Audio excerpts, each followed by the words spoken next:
Okay, and it's 9 o'clock. Call the meeting of the neighbors of Dunn County. We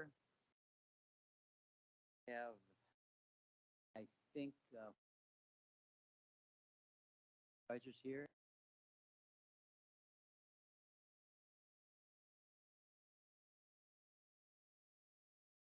Begin with,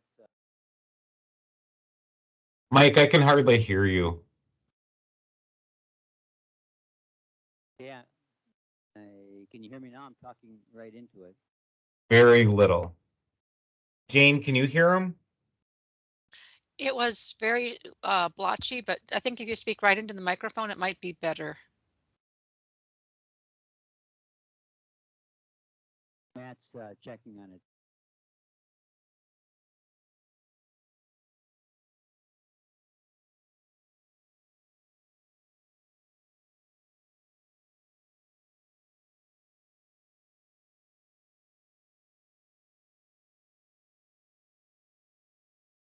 Okay, how's that sound? Very good. Loud and clear. Okay, we much- got her now. Excellent. much Thank you better. for mentioning that. We'll take care of it.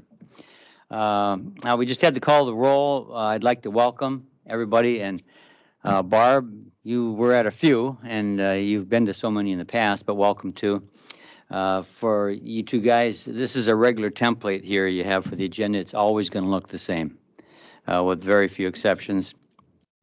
And as far as our committee meetings, they're less formal than the main one, but at least in the beginning, especially when we have somebody online here, let's go and ask to speak. So if you have a question or something, just say, Mr. Chair, and then we'll do it, and we'll go from there. And there's no such thing as a dumb question. I've had 8 years on this committee, and I'm still asking a lot of questions, and I keep asking the same ones over and over, and they still smile and answer them. So, Mr. Chair, yes. can we have an introduction to the two new members, please? Yes, that's a great idea. You want to introduce yourselves? Start with Gordy.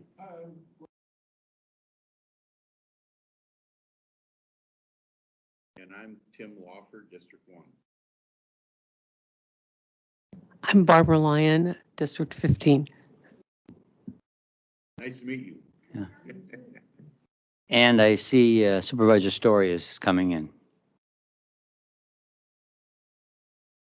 We'll wait for her.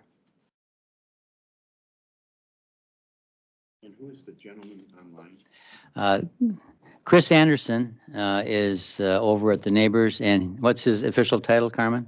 He is our Human Resources Associate. I'm gonna fill one of these out.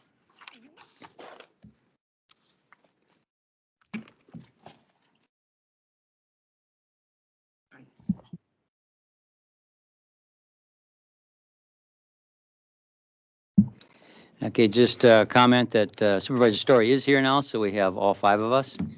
And as we learned immediately, make sure when you want to talk that you punch the button on the right and talk right into it.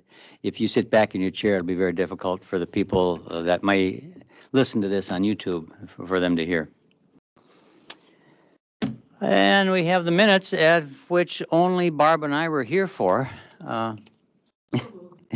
And I'll move also. Move approval. Sorry, I didn't put. Yeah, to move approval. Okay. So I don't know what the technical way to do this is, but I assume you guys can still vote to approve them. Any questions on the minutes? None, and all in favor of approving the minutes, say aye. Aye. Okay, they are approved. I don't see anyone here for public comment. Was there any, Carmen? All right, then. Then number 5 on our agenda is at the request of the chair, Neighbors of Dunn County and Nursing Home Basics. I like this all the time too, but for so many new members, I asked Carmen to do this, and take it away, Carmen, please. Thank you. So today I'm going to go over just kind of some basics about nursing homes as well as the Neighbors itself. It's going to be pretty brief. There's a lot of information to go over. I had talked to Chairman Kinnear, and we had kind of developed a plan for every meeting to have a different topic. Today's going to be kind of general, basic informations about the neighbors. But then every meeting, start the meeting with some sort of nursing home educational topic, and kind of get more in depth about some of the things that we do. Hopefully it'll be helpful that when we have decisions to be made or something like that later on, that you have a basic knowledge about the nursing home stuff. So trying not to overwhelm you with a multiple hour dissertation on nursing homes today. But then hopefully going forward, we will have more specific educational stuff every month. So basically, I'm going to start with what is a nursing home. So nursing homes are settings, healthcare settings that take care of people 24/7. They are certified by both Medicare and Medicaid. So that makes us a little bit different than like an assisted living or an adult day program, something like that. Because we are Medicare certified, which means we are also federally certified, not just state certified. We provide total care for our residents. So we care for their medical needs, their psychosocial needs, their food needs and nutritional needs, as well as do their things like laundry, housekeeping, maintenance, all of that. At the neighbors, all of our residents do have private rooms. That is not something that is the case in every nursing home, but they all have private rooms there. In a situation like an assisted living, you might see a resident have a room that has more of like a little kitchenette in it or something like that. Ours do not. They are resident rooms for sleeping. They spend some time in there, as well as they have independent bathrooms with showers in them as well. The other thing that makes nursing homes different from like an assisted living is that we have 24/7 nursing care. So assisted livings are only required to have a nurse on staff 8 hours a day, 5 days a week. Otherwise, it is completely staffed by resident assistants. But nursing homes are required to have a nurse 24/7. So we have a nurse in every building 24/7, if not multiples. Nursing homes are also regulated by CMS, which is the Centers for Medicare and Medicaid Services. So that is our regulatory body. A fun fact that nursing homes are the most regulated industry in the world. We have more rules than nuclear power plants, but for good reason. We take care of a very vulnerable population. That many of them are not able to say things for themselves, and we are responsible for their well-being, their care, and at the bottom line, their life. So the Centers for Medicaid and Medicare Services are who make those regulations. That is a federal entity. And then we're also regulated by the state of Wisconsin. So whichever of the regulations is stronger or more severe, that's the one that wins out. So it starts with the federal regulations, and then the state is also able to increase regulations past the minimum of the state or of the federal government. So some things are state laws, some things are federal laws. Whichever one is stricter is the one we have to follow. They're very specific regulations, but many of them are pretty common sense. We like washing your hands, things like that is still considered a regulation, but very specifically that you have to do it for 20 seconds before rinsing the soap off, things like that. Those are all part of those regs. So the neighbors actually has 3 separately licensed skilled nursing facilities. So we are one big campus of 137 beds, but we are actually 3 separate nursing homes. So that means each of them is surveyed separately or audited by the state separately.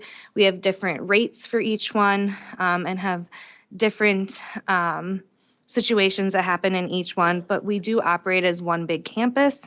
So to us, we're the neighbors, but when the state or the federal government looks at us, we are 3 separate entities. Each house or each neighborhood has 3 households. So we have 9 households on campus. Currently, 8 of the 9 are open. 1 is not open currently due to staffing. We are very adamant that we will only accept residents that we can adequately care for with the staff that we have. So if we do not have the staff to open another household or admit another person, we're not going to do it. We really strive to have the same quality of care for every resident who is there. So we aren't going to spread it extra thin to have more people in the building and then lower the level of care. As I said, we have 137 total beds. In our county, that makes up 79% of nursing home beds. So the total number of beds in the county is 174. So it is the 3 nursing homes that the neighbors, that make up the neighbors that the county operates. And then there's only 1 other nursing home in Dunn County. So we do not have a lot of nursing home beds in the county. Our other nursing home closed last year. And then even in the surrounding area outside of Dunn County, there are very few nursing homes. So we are the largest provider in the area, as well as really the only big provider too. Our current census at the neighbors is 110. That is with the 1 closed household. Our 2 outer neighborhoods have been pretty full. For the most part, the max capacity of those 2 are each 46. They're in the 40s always. Just basically 1 or 2 ins and outs, things like that. Someone passes away, someone discharges, then we admit someone. It also depends on if the person that gets a referral to us is appropriate for the room that is open, because we do have a few different kinds of rooms at the neighbors. So of our 9 households, 2 of them are specifically short-term rehab households. Those households are where we take people in that are most likely going to go home. Sometimes they end up staying with us, and then they typically would be moved to a long-term care household. But a lot of times those are rehab patients that come from the hospital, and our goal is to get them therapy and nursing care that they need, and then we send them home. Those 2 households, one of which is the one that is closed, and then the other household, Fireside, that is open, are both in the central neighborhood. And then in the central neighborhood, there's also 1 other household that is traditional long-term care. And then in the outer 2 neighborhoods, the east and west, each of them has 2 traditional long-term care, and then each has 1 memory care household. So on campus, we have 2 specific memory care households. Those households are designed to be for people that have advanced Alzheimer's or other forms of dementia, that they need a little bit different care, that's a little more specialized to caring for someone with dementia. So the doors are closed, they're a little bit quieter down there. There's an understanding that the residents are going to wander around versus in the traditional households. There might be residents who are completely competent and don't want someone potentially wandering into their room. So we do have 2 memory care households as well. For the neighbors, I've mentioned a couple of different payer sources already, but Medicare and Medicaid. Oh, sure, go ahead. Before we get into the payer stuff, there's been quite a bit already. Any questions on what's going on, or any clarifications as to the households, the buildings? I don't know if you've been in the neighbors or not, but no? Okay. Okay, now comes the simplified You simplify. part. Yeah, okay. Yeah, go ahead. Yeah, thank you. Is there a waiting list right currently for people to get in that have applied and aren't able to get in because of the lack of staff or whatever? Yes, so we do have a waiting list at all times. It's kind of like they've applied, but the difference is that we have people that put their name on the waiting list well before they ever need nursing home care, because they want their name on there in case they need us. So if we have an open room, say in our memory care household, we have a specific waiting list for memory care people. And then actually Laura and her social services team calls down that list and says, are you ready to come to us, kind of thing. And then a lot of times the people on the top of the list say, nope, we're not ready yet until we get to someone who is, and then we'd fill that bed. In terms of the people coming to us that more or less get denied the referral, those are more of a referral from the hospital. So someone is in the hospital, either they need extended care with us or short-term rehab care. And then if we don't have a bed because of staffing, we would let the hospital know, and then their referral is denied. So those people don't necessarily get on the waiting list unless they then choose to say, well, okay, can we get on the waiting list for when you do have a room available? So yes and no. It's more acute care needs that are being denied the space because we don't have an open room. Okay, thank you. I also forgot to introduce Laura Briemeister and Scott Nabafeld.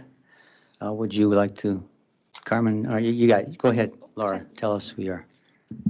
I'm Laura Briesmeister, and I am the social services mentor at Neighbors, and I'll be filling in for Carmen at these meetings next month because she'll likely not be here to have a baby.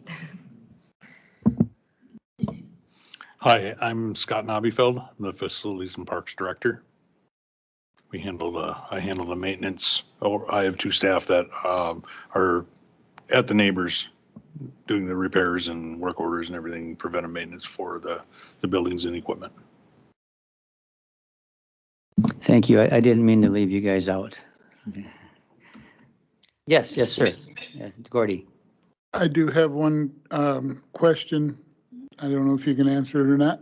What happens to the people that are denied or deferred? Where do they go? What's the next step in their process? So it would depend on if we were their first choice of a location or not. So that's actually one of the big topic issues in healthcare right now, is that there is not enough nursing home beds, especially in rural communities like our own.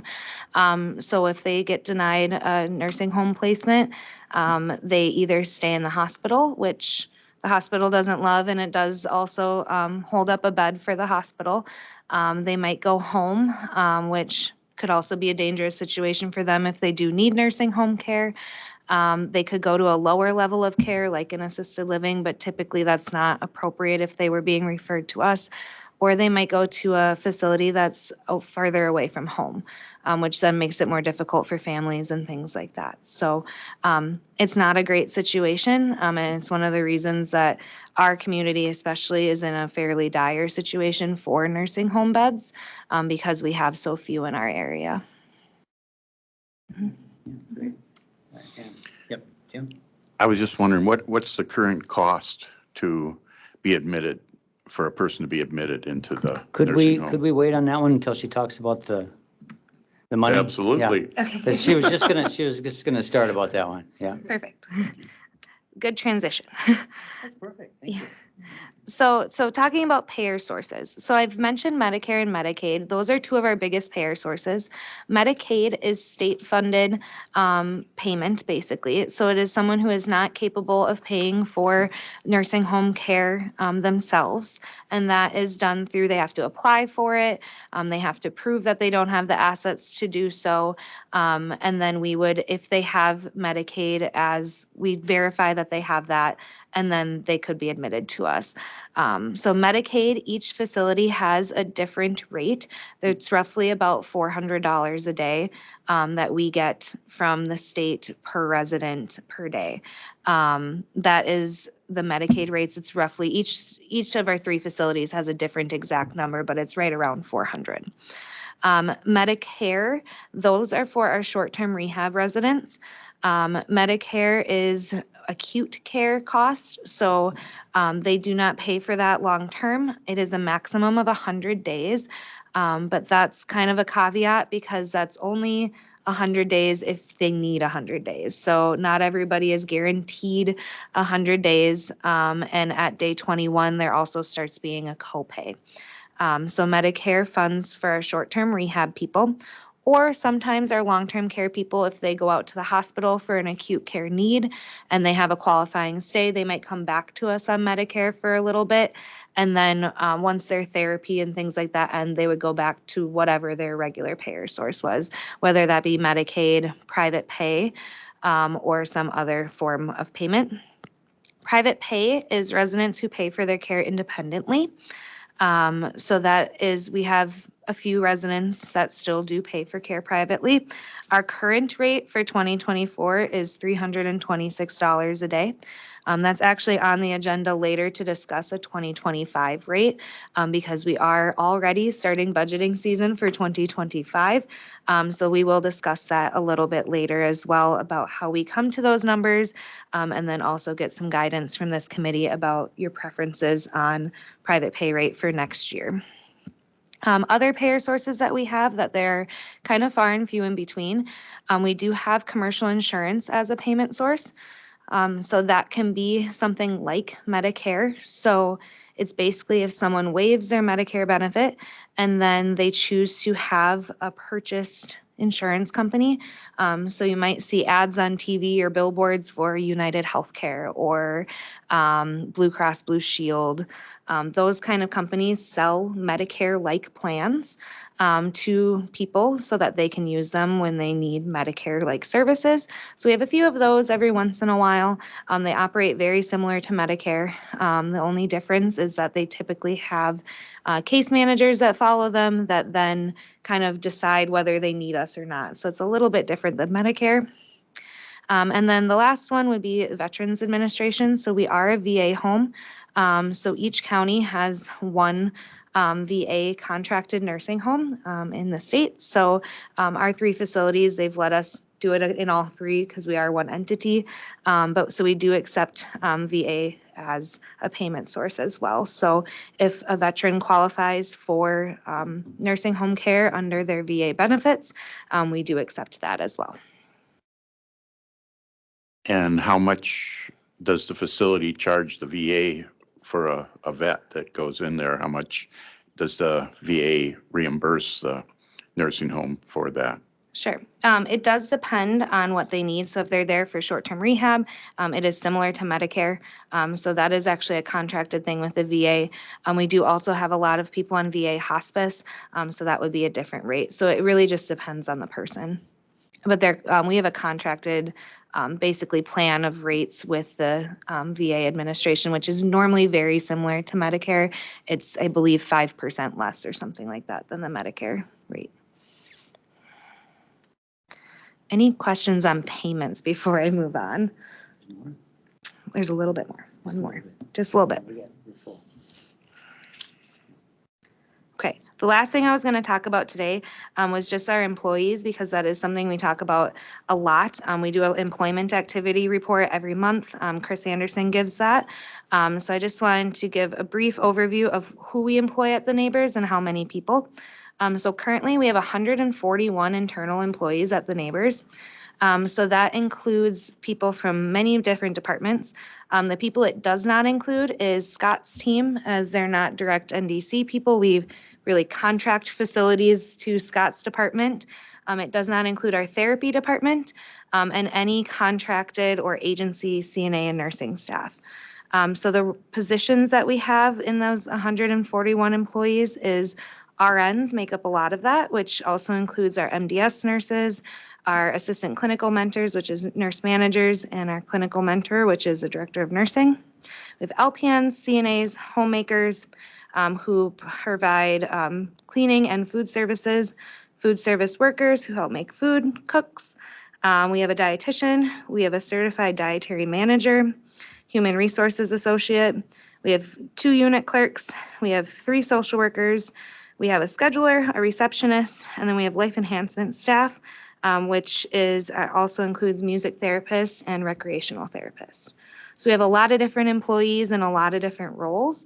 And they all make up kind of what we serve the residents at the Neighbors with for both healthcare, food, as well as life enjoyment things from our life enhancement team. So, and then, like I said, every month we'll kind of go over a more specific thing. While I'm out, Laura's going to go over admissions one of the 2 months, and then social services too, which is her realm of things. So that'll work out perfectly.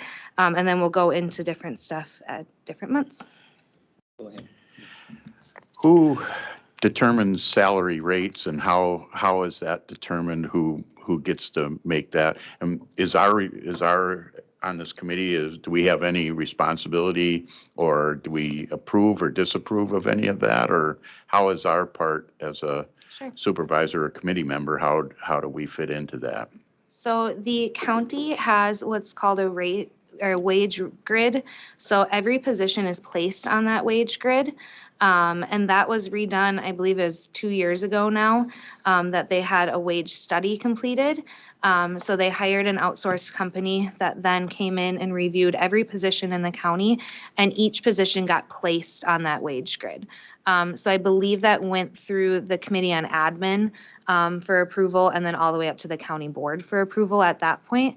And then every year during budget season, the county board supervisors go over adjustments to that wage grid. So that would be your guys' input on that would be at the county board level, not necessarily at the committee level. The only time that it would come to the committee is if we were to having like a new position came up, if we requested a new position, that would start at this committee. But the general wages go through overall county board at budget season. Thank you. Yep. Mr. Chair, Yeah, go ahead. with regards to your staff, how many of them are local? How many of them come from far away to fill positions? So those 141 are all local. So those are internal employees. Our contracted employees come from further away, which right now we have about 30 of them. 30. Is that an improvement or is it getting worse? We are having an improvement. We were fortunate to hire quite a few nurses from the closures with HSHS, which has helped lower our agency usage. So that is going in the right direction. Unfortunately, the hospital system does not utilize as many CNAs as we need. So we did not get a lot of CNAs from that group, but we did get quite a few nurses. Just a comment to distinguish between the local and we call it the pool or agency. The pool or agency are what the neighbors uses to fill positions we can't fill locally. And those are the ones that could come from all over. Texas. I met a young woman from Alabama, went to the same school as my daughter-in-law, which is amazing. But yeah, they come from all over because we can't fill it, and the agency costs more because we pay the agency and the agency pays them. So it's to our benefit greatly to have local people. And with that in mind, that's one of the reasons we have a CNA course in the building now that was just started. But so that's the difference, and that's what you were asking about, right? Okay. And you answered my question with regards to how much more do you have to pay for the ones that you get, so. Yeah, a lot. A lot. Thank you. Go ahead, Gordy. Thanks. Just one, the process starts with local, correct? And moves out from there? Correct. Right, thank you. I have a question for Carmen. A few days ago, the vice president was in Wisconsin. I believe she announced that the federal government was going to have minimum staffing guidelines for nursing homes. Does that mean until now we've been strictly under the state staffing guidelines? Yes, so the current state staffing guidelines were stricter than the federal guidelines. So we had been operating under Wisconsin state guidelines for nursing homes. Coming up shortly, I mean, hopefully not. The staffing guidelines that CMS and the federal government are proposed to go out with, it's called a final rule is what they refer to them as. The nursing guidelines for that are very unrealistic. For most nursing homes, it would require RNs 24/7, which there are very, very few nursing homes that can do that. We are currently required to have an RN 8 hours a day, and then our other nurses can be LPNs. We do have a lot of RNs. We have few LPNs, but having an RN in each building every day is not feasible for really any nursing home. And it's kind of sad because that law does actually kind of negate what an LPN can do, which we have some wonderful LPNs, and it doesn't even consider them into the equation. So that is proposed at this point. There's a lot of legislative pushback, so it has not been put in place yet. Yeah, thank you, Steve. I was wondering about that myself. Gordy, did you have a question? I was just thinking, I have background from about 50 years ago. My grandmother was an LPN and she had a renter that was a CNA. So I just didn't know for sure if everybody that was new to the committee would understand the abbreviations. Sure, I can explain them. So an RN is a registered nurse. That is someone who has at least 2 years of nursing training in school. We can also have a BSN, which is a 4-year RN. That means they went to a 4-year college versus a 2-year technical college. In terms of licensure, it is the same as an RN. An LPN is a licensed practical nurse. That is a nurse that has 1 year minimum of education to become a nurse. Typically it's always at a technical college. They have very few things in a nursing home setting that is different that they cannot do. So LPNs cannot do IVs is one of the big ones. We don't have people on IVs that commonly. So in a nursing home setting, an LPN can do pretty much everything an RN can do. There's a couple things that we have RNs do assessments for that LPNs don't. But for the most part, do the same job. And then a CNA is a certified nursing assistant. So they provide the majority of the hands-on care for our residents. They assist them with dressing, showers, using the restroom, eating if necessary, things like that. Carmen, I was just wondering, are any of these positions union positions? Are they all, because when my wife used to work at the Dunn County Healthcare Center years ago, I think the CNAs, if I remember right, were under union protection or whatever. And so, my wife, I said that some of the CNAs that were actually not really good practicing CNAs or whatever, they could never get rid of them because they were under union protection all the time. So do we still have that type of situation here within our facility or not? We currently do not have any unionized employees at the Neighbors. The only unionized employees at the county are in the sheriff's department. So Okay. every other position in the county is non-union. Thank you, Carmen.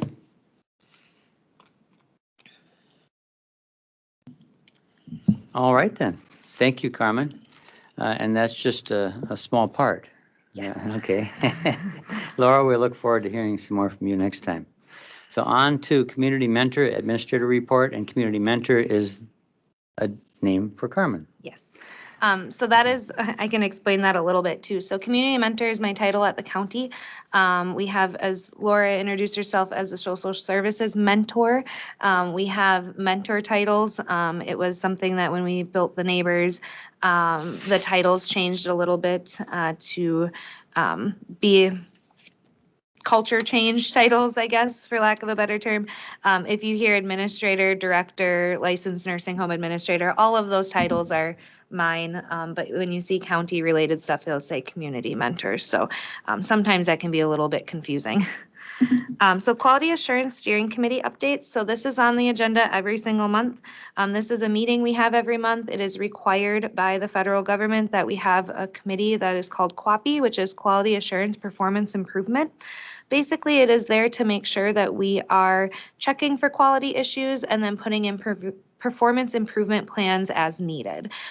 So we meet monthly. We also have 4 subcommittees of this group that meet at regular basis too, and then report up to the overall committee as well. So this month, we talked about the next COVID vaccines that were just recommended. We are having a vaccine clinic in May for residents that would like one. Currently, the dose that it came out this spring is only for 65 plus. So we have very few staff that would be eligible, but most of our residents would be eligible. So they will be offered that if they or their guardian would like them to have it. We also reviewed a couple policies and procedures that we went over. So this is something that we do at QAPI is if we have a procedural change, in our world, we call them policies. technically, in the terms of government and county board, they would be considered procedures. County board sets policy and departments set then procedures, but policy and procedure is what the state calls them for nursing homes. So that's a little bit of a misnomer there, but so we did enhanced barrier precautions, which is an infection control thing we have to do. Our emergency charting policy and procedure, basically what we do if our electronic medical records system doesn't work, we reviewed that policy. And then also our code tag and wander guard policy, which code tags and wander guards are little alarms that residents wear as like a wristband or on their ankle and sometimes on their wheelchair or walker. And it basically, if they go out a door, it alarms. They're only on residents that are wander risk, but we updated our policy on that this month as well. Any questions on QAPI? Just a comment, when you're mentioning the next COVID vaccines, there is a new COVID vaccine, Novavax. I don't know if. Yep. And we were told by our pharmacist that people that have had bad reactions to the other two vaccines were not getting much of a reaction with this. And my wife and I both got it, and she's always gotten very sick with hers, and we've experienced nothing. So, I mean, if there are people reluctant to get it because of the side effects, Sure. That might be a reasonable option. Okay, I will share that with the nurses. Yeah. Carmen, I'd also like to ask, is that required of all employees that they would have to take or is it optional, or can they choose for themselves whether or not they want to take it or not? It is entirely optional. Okay. When COVID vaccines first came out, they were required for nursing homes for all staff to have them unless they had an approved exemption. That can be either a medical or religious exemption. And now it's been probably a year and a half, almost 2 years now, that the CMS changed that to they're just recommended. So we no longer have to have exemptions, but we do still have to keep track of everyone's vaccine status, as we do have to report it to a system called NHSN. It's part of the CDC and it's a CMS regulation. Every week we report vaccines. So anyone who stepped foot in the building as an employee or a resident, every week, the following week, we then report their vaccine status. So they don't have to be vaccinated. We just have to know if they are or not. Mm-hmm. The reason I ask is my oldest daughter is just getting her doctorate right now as a I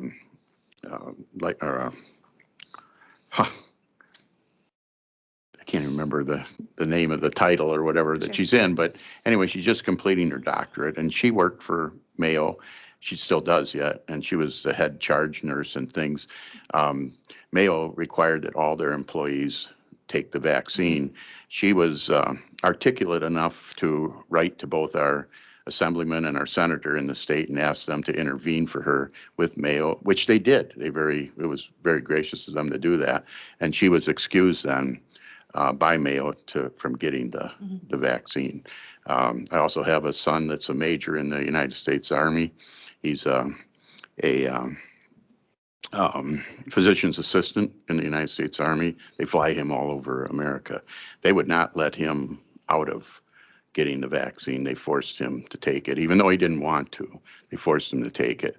Otherwise, he couldn't. Otherwise, he was going to be dispelled from the military. So you're concerned that the neighbors is going to do that? No, my question was currently at this time. Right. Thank you. And is it something that is required as it was back then? No. You know, and I mean, it literally was. It was and it isn't now. Okay, Yeah. and that's my question is, with the new vaccines, are they still going to do that type of thing or not? Whether the government changed its mind or not, we can't say, but at this moment, they're not required. Okay. Yeah. Well, thank you, Carmen. I appreciate that. Of course. All right. If there's no other questions about QAPI, we'll move on to the employment activity report, which Chris Anderson is online and he gives that report. Hello, can everybody hear me? Yes, we've got you, Chris. Good. So in the employment report for March, I'll go through the types of recruitment. We have a few standing ones that are always open, actively being recruited for. We utilize the Dunn County website quite a bit. NeoGov kind of drives our applicant process, which is tied to the county's website. I do job service. And then since the HSHS hospital closures, we've had a few Department of Workforce Development job fairs that I have attended. If we go down to number of direct hire interviews for March, it was 6. Agency interviews was 1. Positions offered were 6. Positions offered were 6. And then number of offered at higher than a step 3 would be 3. So those are typically nurses that will ask for more money or ask for a higher pay rate due to their experience. We go down to resignation reasons. It was pretty slow. Kind of people wrapping up school, that type of thing, resigning because of school schedules, or one homemaker moved out of the area. We lost a full-time CNA to stay home and take care of an aging parent. We go down to open positions. Those were adjusted with people coming and onboarding and offboarding. Work comp lost hours, and again, another month without any lost time injuries, which is always awesome to see. Number of missed shifts for March due to COVID-19 issues. That's either calling in with COVID type symptoms or actually being positive, which we did not have any positives, I believe, for March. That was down to 21 shifts, or roughly 189 hours, which includes missed time for agency staff because those hours still need to be filled. Carmen, do you want to speak to next week's orientation, or? Can I just stop right there? Yep. For the new folk, we're always going to get this employment activity report. I think it was in your packet. And there's a confusing part in there for me always. And that's the one that's got some boxes that says open positions. There it is with the red. Yep.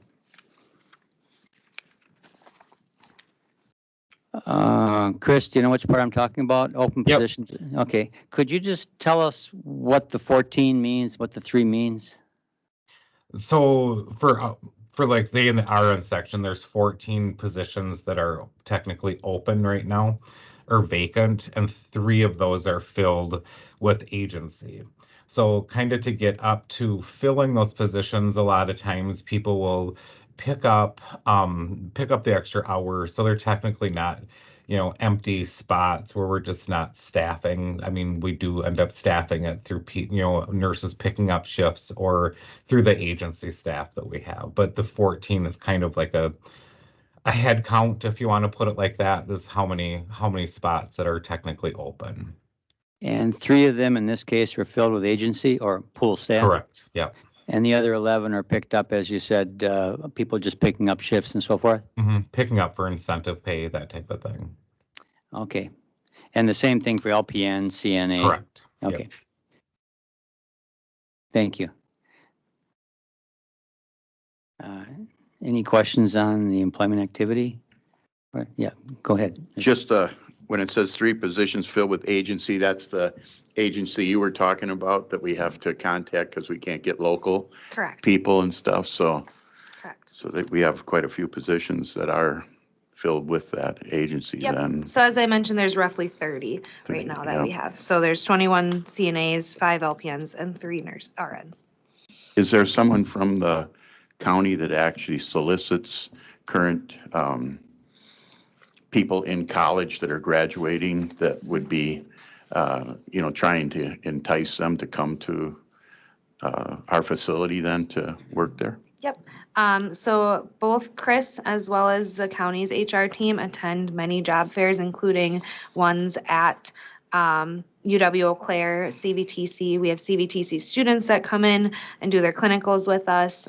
Chris was actually just at a high school job fair yesterday. So we also have quite a few high school students for CNA positions. Stout does not have a nursing program, so we don't really solicit directly at Stout because they do not have nurses. They have the only position that we typically hire from Stout students is homemakers who are going to school to be dietitians. Thank you. Mr. Chair. Go ahead. Thank you. Thank you, Mr. Chair. Chris, I'm wondering, when you have these openings, do you have a pool to choose from, or are you limited to the numbers of people that apply? To the number of applicants, very limited. Okay, thank you. This is the challenging area, and I think been working at it real well, working together with Chris Corpola and with Human Resources, and still more to do. We do have actually good news about this. As Chris mentioned, orientation next week. I believe we have 7. Is that correct, Chris? 7, correct. 7, and potentially there's an interview today as well. Yes. So we have 7 orientees next week, which is a big number for us. Typically, we do orientation as much as possible. It used to be kind of on a set schedule of once or twice a month. Now we do it as we get people, and so sometimes we have an orientation of 1 person. We typically get excited if we have 3. So next week we have 7, and potentially an 8th with an interview today as well. So that's a really exciting thing of having new people come in to fill some of those positions. One other kind of caveat to these reports, because we have our committee meeting currently is late in the month. This is a March report, so none of those 7 are on this report, so you'll actually see those next month. So our reports are almost a month behind. So this one, we always try to give a little bit of a current update too, because things can drastically change in the hiring department within a couple of days, let alone a month out. So most of these reports are about a month behind due to when our meeting is. Mr. Chair. Thank you. Carmen, I guess I'm wondering, would we have more now because it's summer employment for students and for people that are under the age of 18? Yep. So we do have, summer does kick up a little bit. It kind of goes both ways though. So we have high school students that are graduating and moving away. So we lose some people, but then we do get some of our college students back. So it kind of goes both ways. Also, some of our high school students are reluctant to pick up in the summer just because they want to do other things, have fun, and sometimes have summer jobs that are different too. So we tend to see a few every year that work at the pool. So then they have 2 jobs, so that we have a little bit less pickup. But we do see an influx from our college age students that come home for the summer. And what are they paid an hour? That would all depend on how long they had been with us. And then also their part-time or full-time status does change in lieu of fringe benefits. So those employees would get the in lieu of fringe. So I guess on average, I would say, including in lieu of fringe and their regular base pay, those kids coming home from the summer would be roughly $20. Chris, do you think that is accurate for the ones coming home? As a ballpark, yeah, I would say it's very accurate. And if they pick up, outside of every other weekend, then they do receive additional, a $5 additional, $5 per hour additional pickup pay. So. Any other questions on employment before we move on? I was just wondering, Chris, how does that compare, the rates that Neighbors pays, how does that compare with private entities out there? Is the Neighbors competitive with them, or are we? I do believe the Neighbors is competitive, especially for our part-time staff that can make $25 an hour. I don't think many facilities are paying that, from what I've heard from, part-time staff. I mean, everybody, one thing with clinical people, they all like to talk about their wages. So I always have a good, kind of a good temperature gauge of kind of where we're sitting. And I think that we're sitting decent for what we're paying our clinical staff. Especially for CNAs. I would say our only hard competition for wages that we can't compete with at times is the hospital. The hospital is able to pay quite a bit more than we are for an RN, but in comparing apples to apples of us to other nursing homes, we're very competitive. And as far as nurse wages go, those are generally more our full-time employees, which fortunately, since we're a county-owned facility, our benefits do fall under that structure of the county. So our benefits are very competitive compared to the private sector.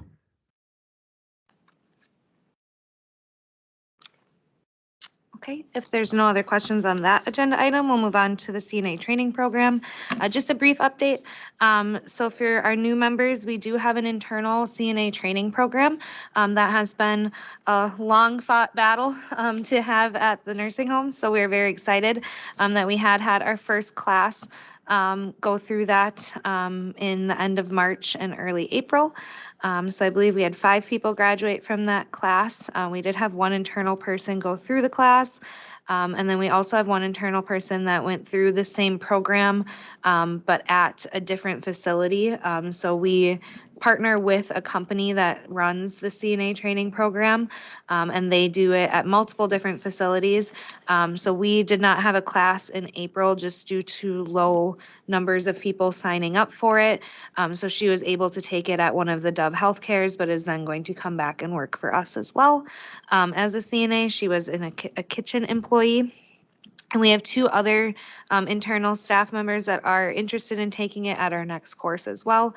So they're people that are in homemaking positions that want to be CNAs and take the class through us.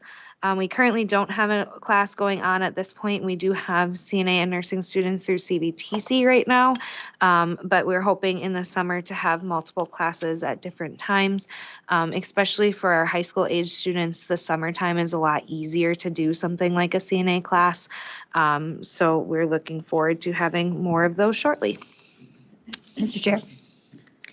First thing, I'm just wondering, for this class, do they have to pay something for this class? And then if they do pay or do not pay, do they get a license of some sort or some certificate that's good for a period of time before they have to go through some kind of a retrain? Sure. So there's multiple options. So they can pay privately for the class.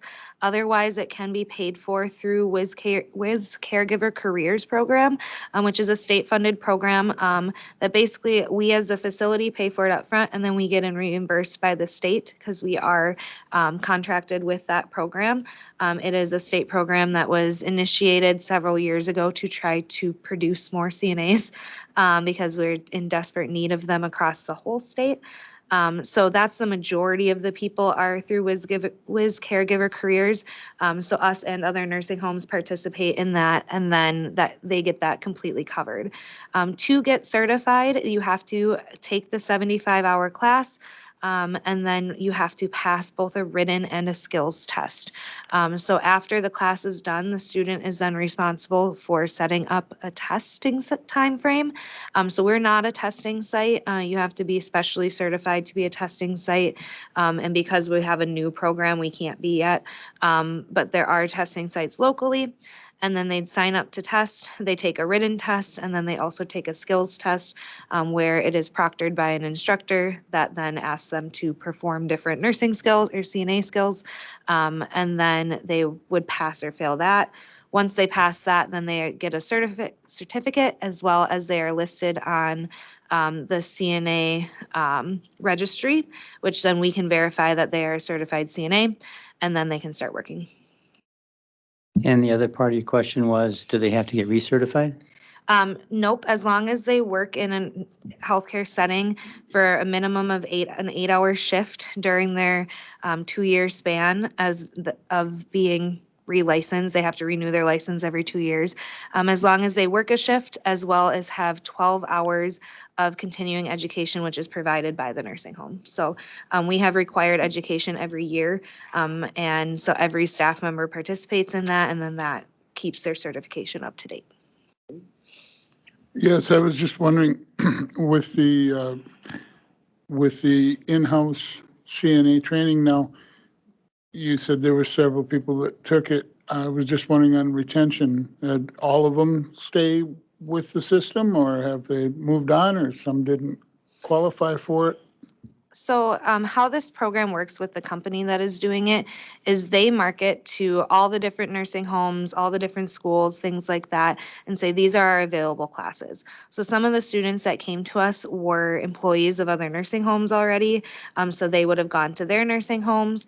Some were not employed anywhere, and some were our current employees. So we always, whenever we have any sort of training, whether it be this program or when we have CVTC students there, we always go and do a little employment ploy with them and say, how about you come and work here?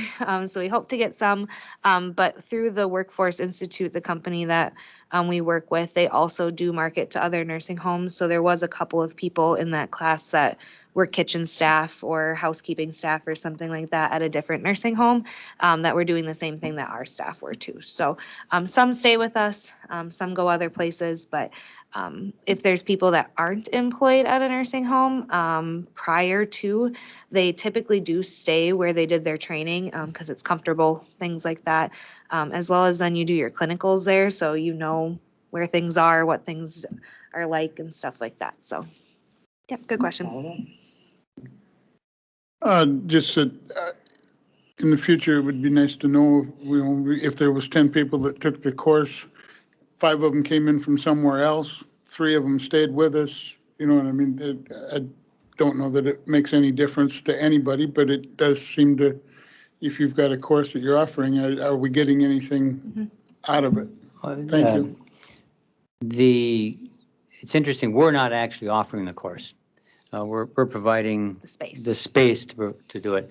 So it's an outside agency that comes in and offers the course. So it's the best of both worlds for us in many ways. We don't have to pay for anything other than providing for the space.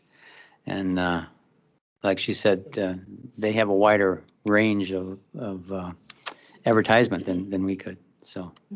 Question? Yeah, go ahead.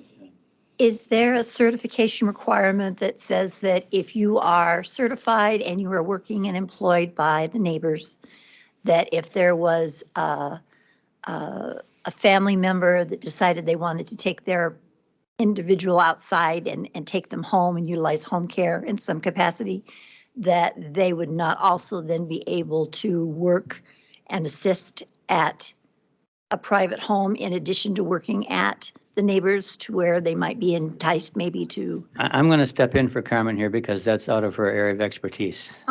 Maybe she knows, but let's keep it to the neighbors for right now. You're asking about what they can do outside of the neighbors? Well, in terms of certification, I wonder sometimes if Yeah. an individual that's working there is sometimes taken away from there and said, can you come, we'll pay for you to come to our home and work in our home. There is much competition, but Okay. yeah. So yes, all of those other nursing homes, things like that, all employ CNAs. So it's the same kind of certification we have is what other places have too. So just like any other job, someone can be enticed away from an employer for whatever reason it might be, whether it be pay or weekend schedules, if they can offer every third weekend instead of every other weekend or something like that. So we try our best to, if we know about those situations coming up, to address them with the staff member. So if they're saying so-and-so offered me this much money, we talk to them and see if there's something we can do about it. But just like any other position, they can be enticed away. But it's not a certification requirement, which is what I was wondering, is if sometimes in certifications and licensure, you're, like if you're a physical therapist, you're not allowed to work outside the specific agency or facility. No, we have, we actually have quite a few employees that work in multiple locations. Okay. Oh. All right. Our next report, Laura's actually going to give. So this is resident referral report. She prepares this, and it's also a good test run of giving reports at committee meetings before she has to do it next month. So. So yes, this will be on the agenda every time. Carmen already touched base a little bit on referrals and, admissions and things, and I'll go more into detail when it's my time to report next month. But just looking at this report, we look back last month, in total, we track all of the referrals we get from the hospitals, and we got 105 referrals last month. I'm sorry, we started with 105. We got 58 referrals, I'm sorry. We had 105 residents in-house, and then 58 referrals came from the hospitals.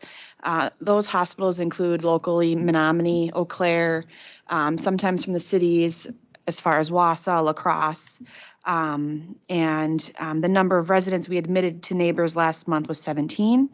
So then there was 41 left over. There's several different reasons why we weren't able to admit all of those folks. We didn't have room for them. Maybe their care needs we were not able to meet. several different reasons. At the end of the month, we had 108 residents in-house. One resident transferred to another facility. We had 3 deaths, and then 8 residents went home. So that's just a brief overview of our monthly tracking for referrals. Questions? Yep, go Laura, ahead. I was just wondering here for reasons not admitted, it mentions swing beds in there. Could you just explain the difference between? Yep. So, for example, Mayo Clinic here in Menominee has a swing bed. They're kind of like nursing homes. They use Medicare days, but the care there is a much higher level. For example, if somebody's on an antibiotic that we cannot manage, might be like a 4-time-a-day antibiotic, they would need a higher level of care. So that would be done at a swing bed setting above us. And we don't have anything like that at Dunn County then? Not like a 4-time-a-day IV antibiotic, no. Okay. Swing beds are hospital beds that are certified like nursing home beds, so we can't have a swing bed. Oh. It's a hospital setting thing. Okay. Yep. Okay. Thank you.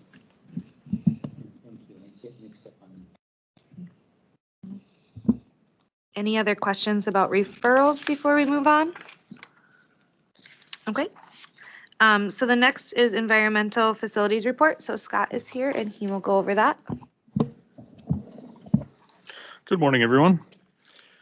So I guess one of the updates that we have is that our bus got its graphics installed on it. So our new bus is looking personalized and very nice for the facility. If you haven't had a chance to see it, keep your eyes open. It the graphics kind of pop out on it. It looks very nice and we're very pleased with that. We also did a safety training on driving the bus. I had Austin from our transit commission come over, went through a small training with the staff members that will be driving the bus, give them some tips on cornering, watching blind spots, operating the bus so that they operate it safely, so that we can keep the bus looking nice and not run into things, hopefully. So I think they all received that very well. From what I understand, the training went very good. Aside from that, Brady's been working on, he's got all the water temp control valves, safety valves put in. He's working meticulously on getting all of the water temps under control, making sure that they're monitored and everything is going good there. Otherwise, they've been working on doing work orders, getting ready for the mowing season for outdoor work, doing all that stuff, work orders, anything that needs to be done, preventive maintenance, so keeping busy. Yes, sir, Gordy. I have just one, it's more of a comment than a question for you.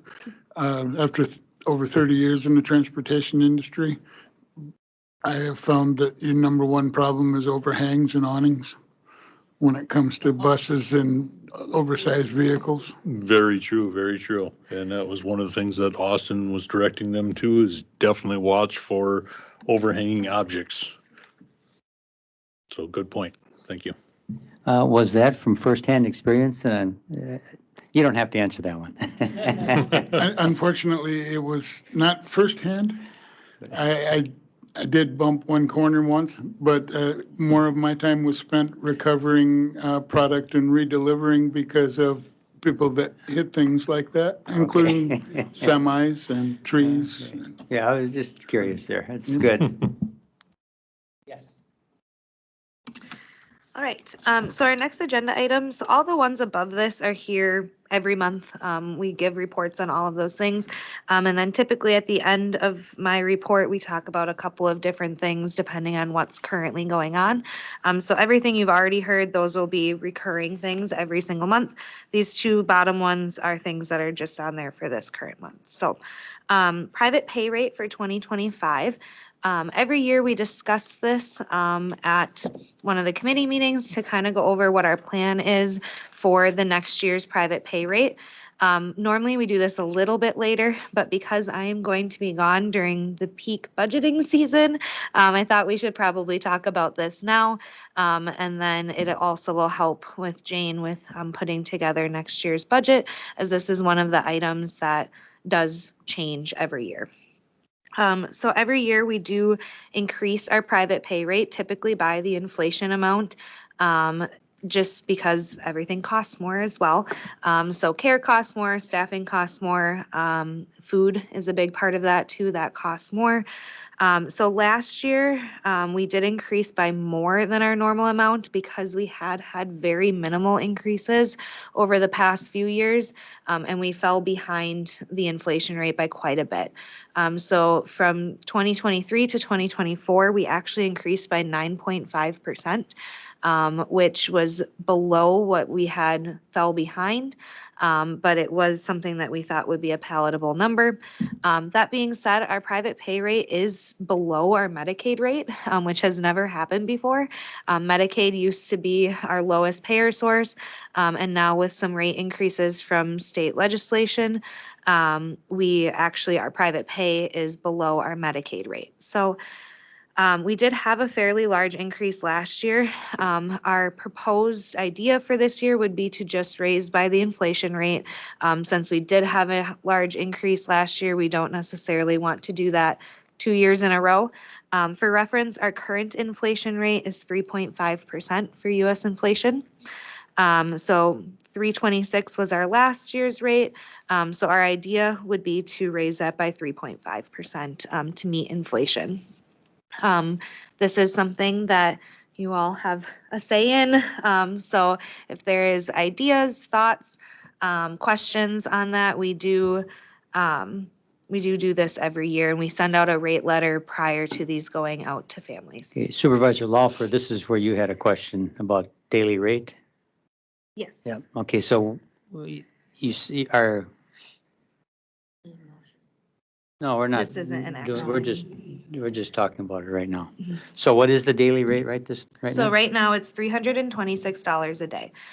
So that is for anyone that is paying privately, and that includes their care. It does not include medications or any sort of extra things that they need if they were on oxygen, incontinence products, things like that. That's above and beyond.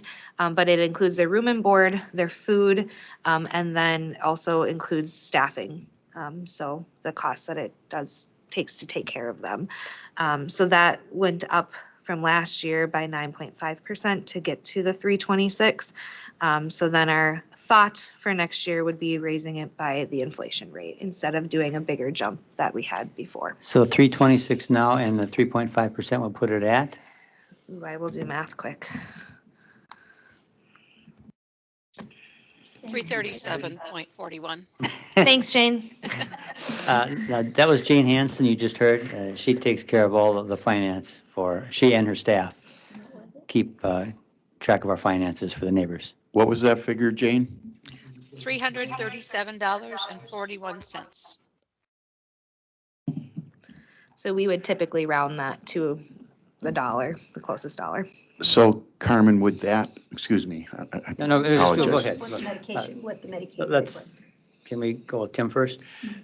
So Carmen, would that amount then, would that cover the neighbors' costs then? I mean, would we be falling behind yet and losing money as a facility yet at that rate? Or would we be able to at least break even, for the year with that rate, with that current rate? It really depends on the person. So it's a big jigsaw puzzle, right? So we try to have people meet their cost, but at the same time, some people cost more than others. So it really depends on the number of people we have that are private pay. It depends on the care needs of those individuals. For example, we have some residents that take very little needs. So they are pretty ambulatory, they take care of themselves for the most part, but they still need to be at the nursing home. That for sure meets their cost. But then we also, on the flip side, have people that have total care needs, that their showers take 2 hours to give because they are so dependent on staff and need extra care. So it really depends. And also, private pay is one of our smallest payer sources. So the Medicaid rate really affects our bottom line much more than the private pay rate.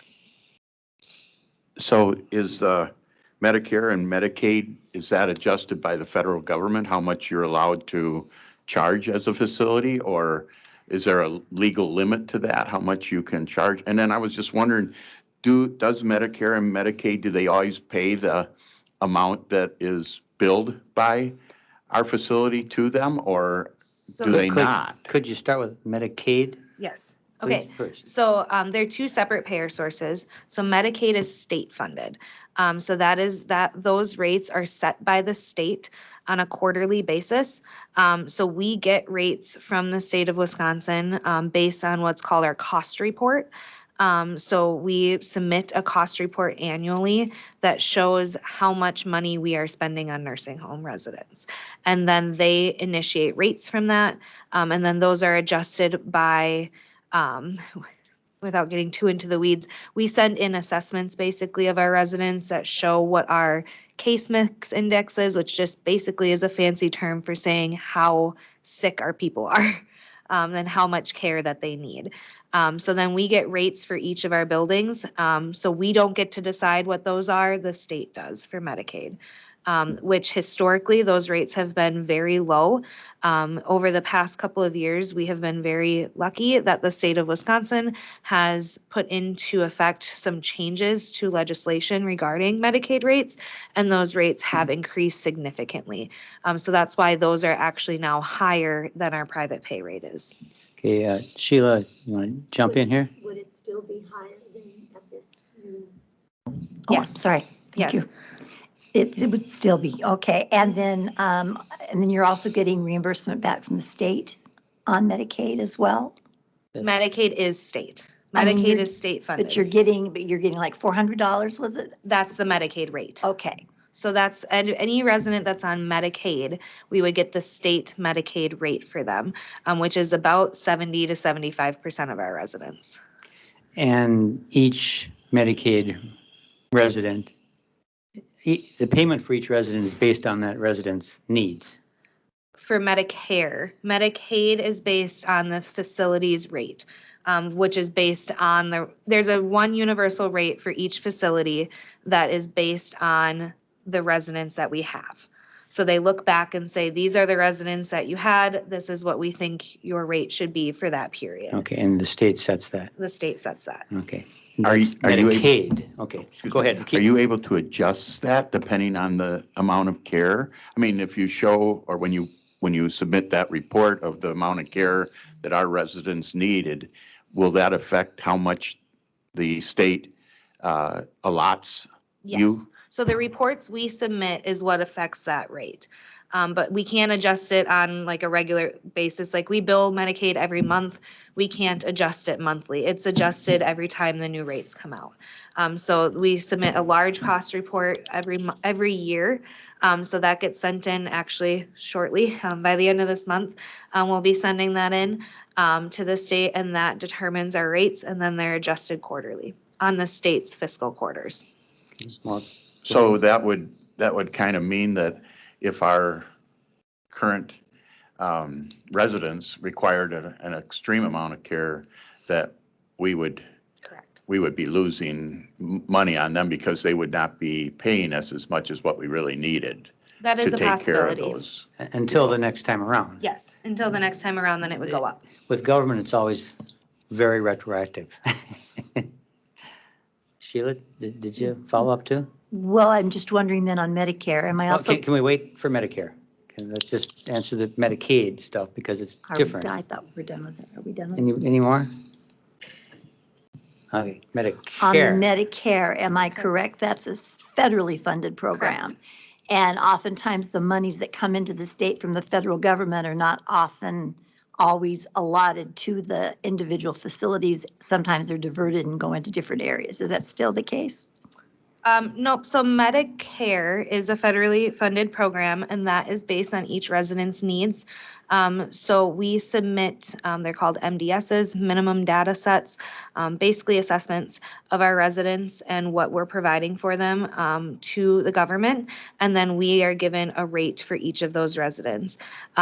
It's even more acronyms, but PDPM is the current system for that. It basically is a scoring system that each resident gets a score based on what we do for them when they're on Medicare, and then we get a rate based on that score, and that's federally funded. And you submitted to the federal government? Yes. Doesn't come through the state? Does not come through the state. We submit that through CMS into their systems. Center for Medicare and Medicaid, Services. CMS? Okay. Yep. You knew that. So those rates are specific to each resident. And those rates are much higher typically, but they are short term. And that's very few residents, but those are higher based on their needs. Primarily therapy is an expensive need for them. And then the Medicare pays for the therapy that we provide for them. So those are the highest rates come from Medicare. Is there a difference in age? I mean, what you qualify for Medicare to Medicaid is like senior citizens only, or they qualify for the one but not for the other. Is that correct? It's more needs-based. So Medicare is age-based. Medicaid is needs-based. So it is also age, or could be disability, could qualify you for it. And then your income status is what qualifies you for Medicaid. Medicaid is for those who cannot pay for things themselves. Medicare is age-based insurance. Okay, thank you.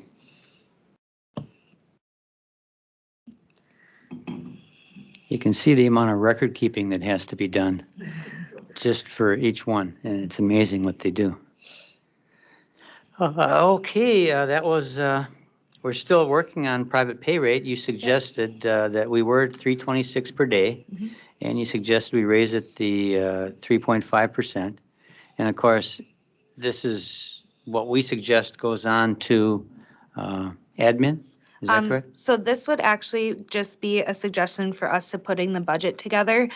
So it's just a line item in the budget, and then this would be approved through this committee as part of the overall budget for the neighbors, and then that goes to exec and then county board after that. So that's many months from now. But when Jane and I were kind of going through things that would probably need to be figured out before I'm gone and things that are outside of the norm, this was one of the items that came up. So whatever we decide would then go into the budget, which would be approved through this committee. Okay, and of course, the changes could be made as we look at the Correct. budget. This isn't a set. Gordy? I was just curious, are we just throwing out ideas at this point, or will there be a motion made to increase anything? Or? Would you like a motion by the time we're done? We don't need it at this point. It would be this just is a line item thing that goes into the overall budget. So the motions would be once approving the actual budget by the neighbors. But what I would like to do today is to give them our feelings on this idea. I'd like to tell them whether we think this is a good idea or not, more informally. If I may, at that, my suggestion would be to move the private pay up 4%, making it basically a nice even number, right close to 350, because the state is paying at 400. Any other thoughts? I was just wondering, is Jane, are you there yet? Or not? She's probably not there. Yes, She is? yes, I am. Yep. You'll hear a lot from me coming up here. Okay, well, when you and Carmen have sat down and talked about this, and you look at the expenses of the neighbors, do you believe that when looking at our expenses with the food and everything else that's gone up because of inflation, do you believe that 3.5% would be enough to cover those additional costs that have come to Dunn County? Well, that's a tricky question. Our cost reports are being worked on right now by our auditors. I should have them tomorrow as draft. And those reports will take all of our financials from 2023, wrap it up in a pretty package and tell us how much per day it does cost to provide services. So I'm thinking we're getting closer all the time. Either 3.5% or 4% would be adequate. I don't think we could go more than that without some other data supporting that. So would it be wise as a committee to wait until you and Carmen come up with some form of a kind of a reasonable amount of where inflation has dealt with our costs there before we make a recommendation on how much to increase this to the residents? The final increase could wait, although we are starting to format the budget for 2025. So in a month or so, I'll need to know about how much that increase would be. Will it be about 3%? Is it 0? Is it 10? Kind of what is the ballpark that the board is comfortable with? Would be, I guess, a good litmus test for today. Yep, I have a few questions. Nice. Jane, I guess I'll direct these to you. This 3.5% and this 337, does that include prescriptions and other services, or is that again just the food and the board and the staffing? That is just room and board and staffing and some basics that are always included in room and board, like maybe some aspirin and some minor things. But that's strictly the a la carte menu. The room and board, therapy is separate, pharmacy is separate. If they have an x-ray, that's separate. That's charged to Medicare B once they're off Medicare A, which is the all-inclusive trip. And sometimes on private pay, it's out of pocket, but it's also, they might have some supplemental insurance that helps cover that. They might. And that's still the private pay rate. If they have some other long-term care insurance, that's their issue. We don't bill to that as a pay source. So at 337.41, that would, or at 350, it would amount to about $10,500 a month that they would have to pay as private pay. Am I correct in that? It gets pricey. Okay. And then there's a one ancillary charge on top of that, which is called bed tax, which the state taxes every nursing home and hospital bed in the state. And that pretty much is supposed to cover the costs of survey and inspections on an annual basis. But that ends up to be about $15 per day per bed. And we charge that out to the private pay residents. So I guess what I've suggested, what I'd like to see is, given there's a lot of other expenses that we have to take into consideration for the operation of the neighbors, and we need to look at what you were able to do last year in terms of how much you went under or over, because I really don't know that answer. I would think that it would make more sense to see the overall budget, to see what we might want to consider charging for that, in the hopes that we don't have to put the biggest chunk on the people that private pay for paying out of pocket, because I don't necessarily think that's fair. I think there are some services that come through our property taxes, don't they? It's none at all. They're all done that other way. All right. So it seems to me that I would be hesitant to come up with a number until we see what other kinds of things, capital expenses and things you might need to add to your budget as well. Barb, do you have anything to say? I completely agree with Sheila. I think we need more data. And Jane, you would like, do I understand that you would like some kind of number to start setting the budget with? Is that correct? Yes, so that I can do some formatting. I think the 3.5% is a good starting point. It isn't expected that it would be 0. In general, most facilities do increase their rates on an annual basis. That's a norm in this industry. And we want to stay within the norms, and we also want to have enough revenue to cover our expenses. So if it's okay with the board that we start out with the 3.5 and rough up the budget from there, and then we can see where we're at in July and August. Thank you, Jane. I guess I would concur with that, because there are a lot of things that are volatile right now within the government and Social Security and Medicare and all those kinds of factors that could change things for next year. And I think there's going to be a lot that we're going to know before the end of the year with regards to that, before our budget is complete, so that it'll give us some indication, including what inflation is going to do. So I think it's a good way to start, is to start with the 3.5%, knowing that it could change. Well, 3.5 or 4. Supervisor Wolf suggested 4. Either way, it's a starting point, so that then she can look at it and say, yes, this covers, no, it doesn't cover. She could look at it both ways. Well, That's a we- tough one with the way the budget works on these spreadsheets. yeah, Um, but let's, what do we you say? We could. just, we go with her recommendation for now, so she can set the budget, and then we look at the audit that she's going to have, and we'll be looking at the budget every time we meet. Sounds good. Thumbs up. Okay, it looks like it's a good starting point, but the committee feels like it's just a starting point. Okay, thank you. Thank you. Thanks, Jane. So next, the last thing on my report is the 2023 Medicaid rate increase update. So for our new members, this is something we've been talking about a lot. So we did get our Medicaid rates and we had filed an appeal on the Medicaid rates. This was back in December, I believe. So we did get the appeal back from that, and we did have increases for both our east and our west buildings, which were our two that were lower. It bottom line came down to issues with the cost report because of us having three buildings operating as one, things like that. So one of our three buildings had a much higher rate than the other two due to cost allocations and things like that. So our west and east buildings did both go up.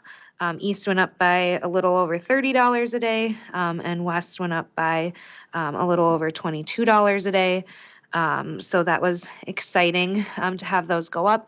And then I believe it was at our last committee meeting for Supervisor Kinnear and Supervisor Lyon that we talked about. We weren't sure if we could put that money into 2024 or back into 2023, or if we would have to put it into 2024 because the audit was already done.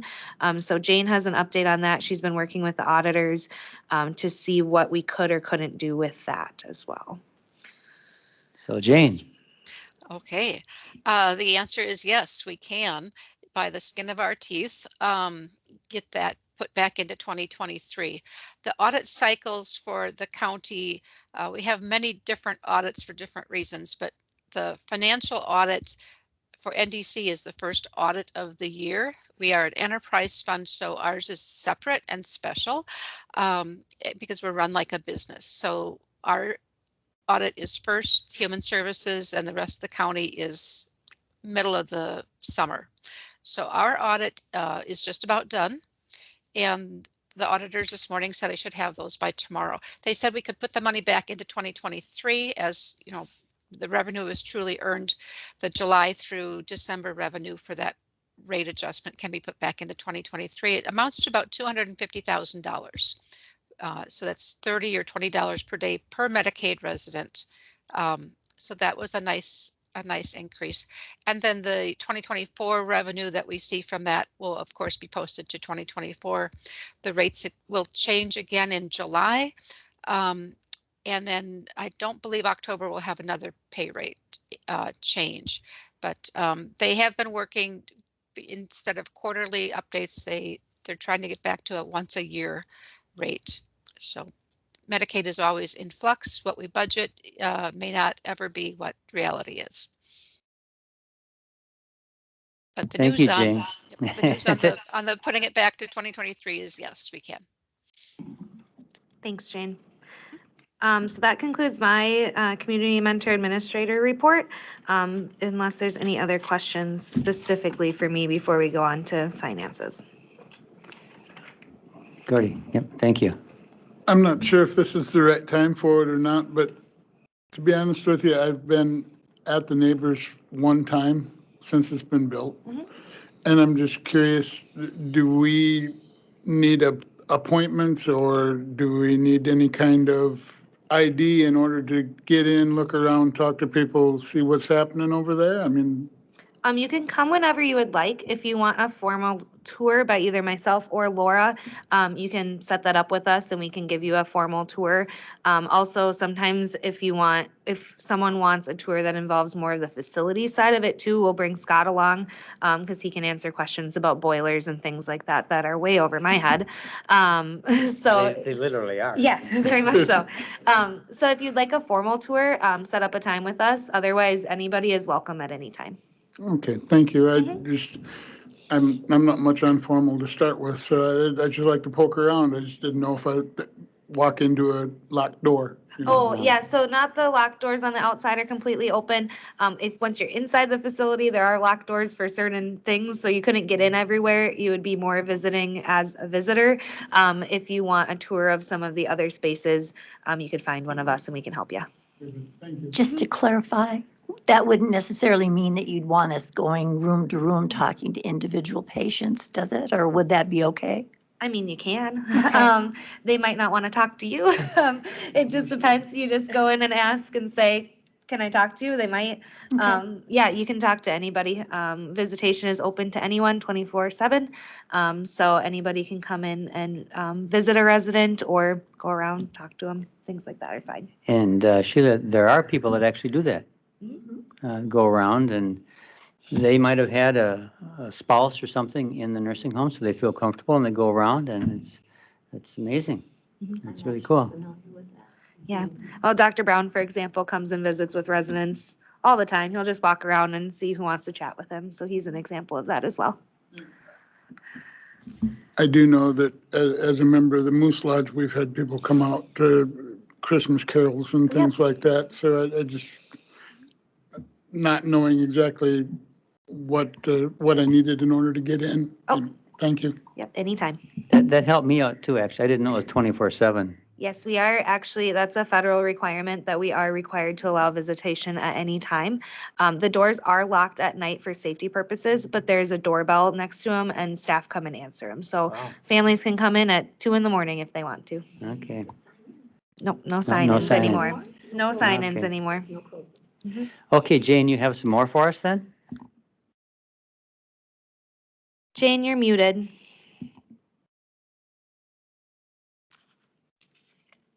Yes, I generally have quite a bit. If you have the capacity to listen, I could go on for hours because I really love nursing home accounting. Let me share my screen, and I know the information is in your packets, and then we can follow along. If I get This. the right screen shared here. Yours might be in color.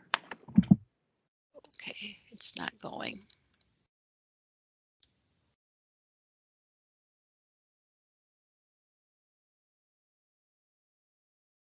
Well, I'll start over again. Can you hear me? Yes, you're fine. Okay, I'm blocked on this end. It's all frozen. So we'll just go on from your packet, which my computer froze again. I can't even move that. My share. Hang on.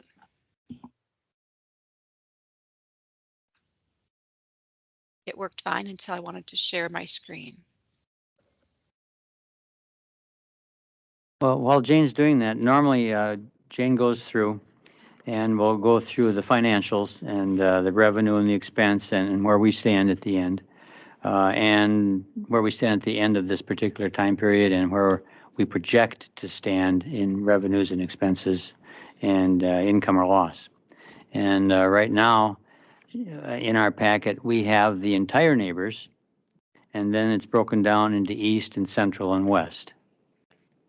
So the very top one where we have revenue and expenses is the entire neighbors, and that's the one we usually go through. And the other ones are broken down, and so you can see which east, central, or west, how they're doing separately. And central is usually different because central is the one that has the Medicare patients and the patients that come in for rehab and then leave again. Now I lost my document. I am sharing the screen now, correct? Yes, you are. Okay, I'll be careful with what goes up there. I'm sorry about this. If you want to look at the vouchers and ask me any questions about vouchers while I'm getting this organized, we can certainly do that.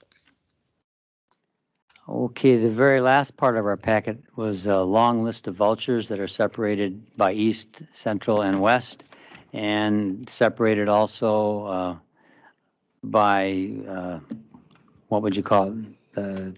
Cost By- centers. Cost centers, By yeah. cost centers, yep, so there's Yeah. dietary, nursing, the cost for the pool staff is in there as well. So this was sent out in your packet. There was only one copy printed just because it's many, many pages. So it's not in those packets. It was sent out online though. It's really thick. So instead of printing them all. She printed out for us. I'm going to stop sharing and start over, and I really apologize for this. Must be the head cold as well, making me not so functional here.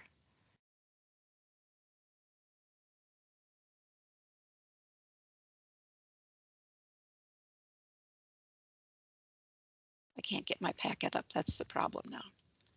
So I apologize. Jane, I can start going through them if you're still Okay, pulling it up. sure. Okay. So as Chairman Kinnear said, that top section is the overall facility for the whole campus. So this is for 2024 numbers. In our previous meetings, we had only talked about 2023 numbers because we like to have about a quarter under our belt before we start doing projections for the year, because 1 month doesn't do a lot for projections, especially because typically in January, we have a lot of high cost annual payments for things like our therapy company or our medical director and things like that that are once a year that then get spread out, contracts for Matrix, which is our EMR system, stuff like that.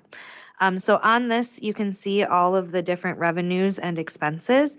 So these are not line items. We have them as more of bulk items. The line items would take up 30-page booklet of different things. So public charges, those are the charges that we have in place that are basically payments for nursing home care. So public charges would be any of those rates that we had talked about. That's the second line. Intergovernmental, that is our supplemental payment, is where that comes from, which is a whole nother thing that we didn't get into today. That'll be one of the nursing home topics, but it's basically something that comes into play for county-owned nursing homes, which is actually changing how they're doing that going forward. Instead of having bulk payments, they're doing daily payments. So we had quite a decrease last year in that scenario, which we found out at the end of last year. So that's why our budgeted number is a little off for that. Miscellaneous would be any. Can I stop for ahead. just a second? Now, for those of you that are used to seeing parentheses as negative, it's the opposite here. Yep. So everything you see in parentheses is a positive number until you get down to the very bottom line. So where it says net without depreciation, we down the bottom. Then it goes back to the normal way of thinking. Parentheses are negative and no parentheses is positive. So, but before that, every time you see a parenthesis up there, that's a good number. Mhm. And when there's no parentheses, that's an expense. Expense. Okay, and I can take it from here, Carmen. Thank you There you go. very much. Yep. Okay, so the intergovernmental, that was that supplemental payment, but it's going to be balanced with those Medicaid pay increases. So in the end, it's a net zero, pretty much. The public charges is our room and board, all the care charges, and we're estimating that will come in pretty much on target for the budget. So we're having a better year this year, a better projection right off the bat. Of course, there's a lot of the year left.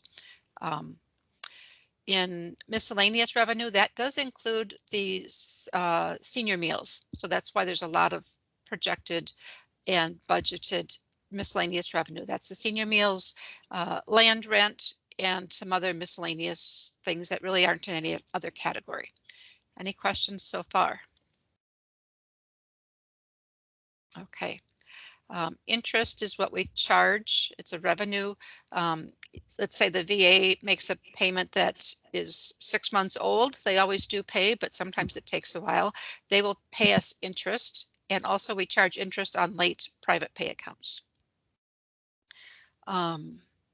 Donations that. What percent interest do you charge, Jane?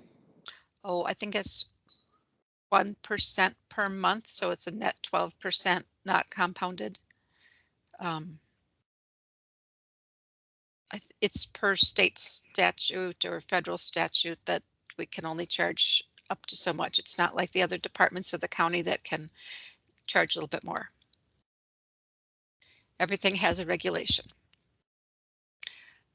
Donations. The year-to-date actuals, we haven't moved the money from the donation account for the bus, but we're projecting that to be, covered.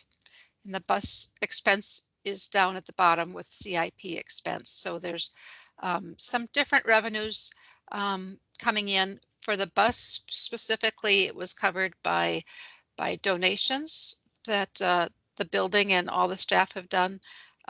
And then there was a grant from the ADRC Transportation Department had some grant money that was available. So that we can go over that in detail next time after all the money has been moved and cleared. If that's okay with the board, that we can go over the bus funding at the next meeting. Yeah, that's fine. Yeah. Okay. And garage doors, those ended up in 2024 as well, even though they were ordered in 2023. Asset sale, I think that is that's a new category for us. That's the money that came back through selling the old garage doors on the facilities site. They participate with the state site where they sell excess items. So that was great. Donations budget was 68, and then we're that was the budget. It's only budgeted in one place, and then it will be posted in another. That's the grant from the ADRC, the transportation grant. And then we have expenses. We're budgeted for 10 million in expenses. Actuals are 1.5, and we're projecting the 6.54. In salary and fringe, we're expecting less in salary and fringe because the agency staff is about that much higher. We budget the increment, the 1.6, but it's actually going to be higher, and the two will net out, hopefully, to a balanced projection and actuals. Operating expenses are the food, the laundry, the heat and light, all those other expenses that are not payroll expenses. Depreciation hasn't been posted yet. And then the CIP expenses are, of course, the bus, the garage doors. I think that was it so far. So the grand total, we have a net revenue projection. But in the end, we are projecting revenue of 16. That's with all the donations as well, and expenses of 15. So we're in a healthy spot right now, projecting depreciation as well, but that's a non-cash item, so that's why it's broken out. So our projection this year is better than we were at last year because our staffing is good, our census is good, and that's really what drives the projection. Thank you, Jane. East, West, and Central are broken out. Central, because it's not fully occupied, has a negative number, and the other two are carrying the campus. So questions? It could be a million, but I guess with the 3.5% increase, will that, cover like the budget deficit? Because what you said, Mike, was that the bottom ones are actually, for the totals, are actually minus there, right, when it's in not parentheses? there. No, not there. Not there. The lower, the separate little, that there, below the blue. Below the. Yeah, there you go. Here, So okay. if your revenue Positive. and expense here. Okay, It's a positive of 718 projected right now.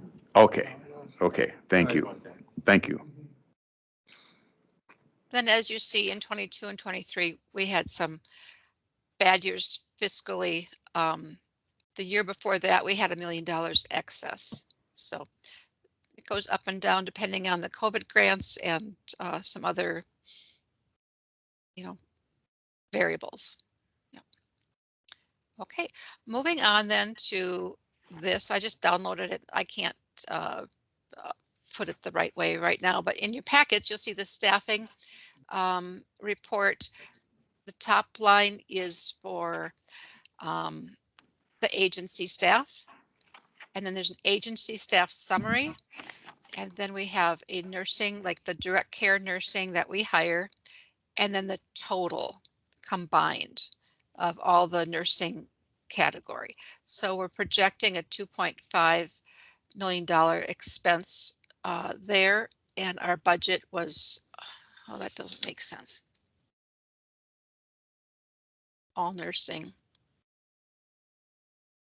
I had reviewed this. Okay. So, oh, that's the actuals, and the actuals are that, and then the projection we haven't done for that specifically on this form because it's pretty fluid. So we'll get more into that at the next meeting when we have another month worth of staffing in there. I think that would be more beneficial as time goes on, middle of the year. Senior meals, we have a breakout with that, and that's without overhead in March, and the total actuals are healthy, but we don't have overhead attached to this spreadsheet. So in the end, we're not making money off of senior meals, we're just breaking even. That's the goal. Which for our new supervisors, the Neighbors provides the food for the senior meals program through the ADRC. So that's in a different department of the county. The ADRC does senior meals, or Meals on Wheels is another term for it. We make the food for that. So we bill them for that, and then we have the cost here, but we really pretty much break even for that service. Sheila? I was just going to say that I remember we were billed, but then we usually paid above that, beyond that a little bit more. Yep. So Okay. there's a lot here, but go on so that we can see how we usually go through it. We're getting right there, campus census. Let's go to that one. Okay, so this would help with the prior conversations as well as how much do we have of each type of pay source. So Medicaid, as you see, is our biggest pay source. And then we have private pay up here, and the blue is the veterans and insurance and miscellaneous. Medicare A, we actually hit our target. It's been a little lower, but that's good. What will happen as time goes on is that these numbers may change as people get backdated Medicaid awards.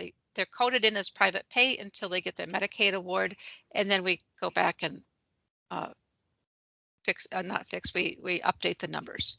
So, but we could have more people, but I think we're pretty good as far as what is break even here. So that's our goal. The lines are our goals and the bars are the actuals.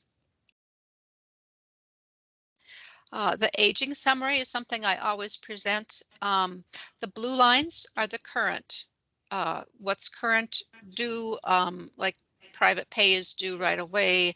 Medicare, we have to wait to bill until the end of the month. Medicaid, we have to wait and bill monthly. So those end up in the orange section. And then things that we have problems with, there's always something that doesn't work the first time through. That goes into these other longer term collectibles. So the goal is to have a little bit up on the top and most of it in blue and orange. We had more in orange now in March.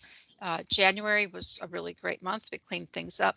But then Change Healthcare happened, and our clearinghouse where we send our claims through broke, as you've heard in the news. And so we've been manually entering all of the claims. We have the technology, and my joke is that's why you hired an old person like me, because I know how to do it from the 20-year-old software from the dark ages.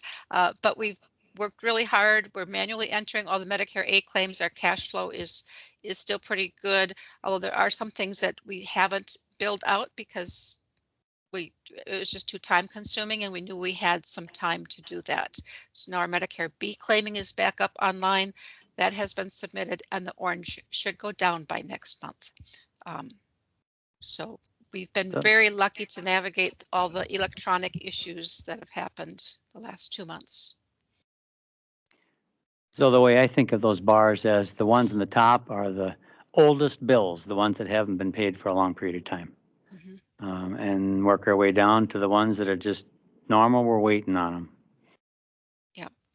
Okay, and as we go through, we'll ask you more questions maybe next time about the top ones and why they're there, but not today.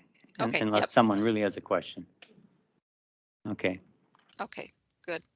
And then the, the financials, do we have any questions on those? Yeah, she's done with everything we except did the that. vouchers, so questions that you'd like On the Jane to answer? Okay, it'll be Okay. pretty normal. We'll look at these next month again as well. Yeah. If I could just do a little bit of a tiny overview of my department, because I didn't do the introduction with everybody else. The finance department is subcontracted a little bit like facilities. We charge out at the end of each month, and we don't report directly to the nursing home. We report through administration. I have 3 billers, and we are all located in the government services building. We work from home as well, which helps us to still show up when we have a cold and are sick. I've been with Dunn County for about 4 years now, was with St. Croix County for almost 20, and did nursing home accounting and human services accounting for them. I do the budget and the Medicaid cost reports, pretty well versed at all of that. We'll cover the bus next month, and then we can go over private pay rates maybe more in detail next month as well, because I've got some more data on that I can bring. So that's kind of my department. Thank you very much, Jane. That was a good idea.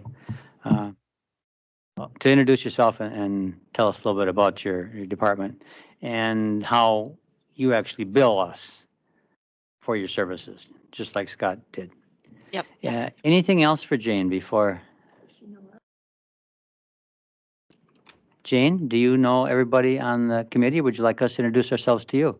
I was here when you introduced each other, so that was Okay. that's good. I hopefully will be there next month. Our family is battling head colds and sore throats and all the yuck, so I didn't want to share it with all of you. Okay. So any questions? Yes, sir.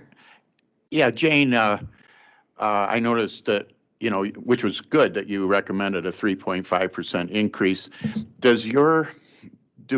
In what you do you make recommendations to the committee as well as far as where within the system that we're operating in that you would be able to see something where we could make cuts or decrease our expenses in some area or not? Do you do that also at the same time? I generally work with Carmen on that as the administrator. She's in charge of her budget. We did have an incident, not incident, just an observation 2 or 3 months ago about linen charges. I'm like, this is kind of high. She looked into it. They found a process that could be improved. So we're fine tuning that through. That's how I react to the financial discrepancies. If I see something that's a little out of ordinary, I work with Carmen. I don't know her operation well enough to say you need fewer nurses or you need to cut your dietary cost, and that's not my prerogative. There is Carmen is the administrator.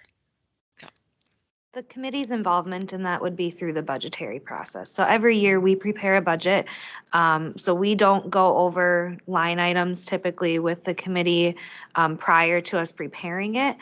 We prepare a budget based on our needs of care, things like that. And then that's presented to all of you for approval. And then that would be when you would if there needs to be cuts, if there's ideas of that, stuff like that, would be where you would put that input in. So in the next couple of months, we'll be presenting what we have as basically a draft budget that then comes to you for comments, questions, and then eventually approval. Then that goes to the county executive committee and then on to county board for overall approval. Thank you. And I think that's the general process for all the committees, for everybody, yeah. Well, I think it's vouchers then. If you had a chance to look at the vouchers, anything unusual you want to ask about at this time? Or I'm looking eventually for a motion to accept the vouchers and the financials. Yeah, there we go.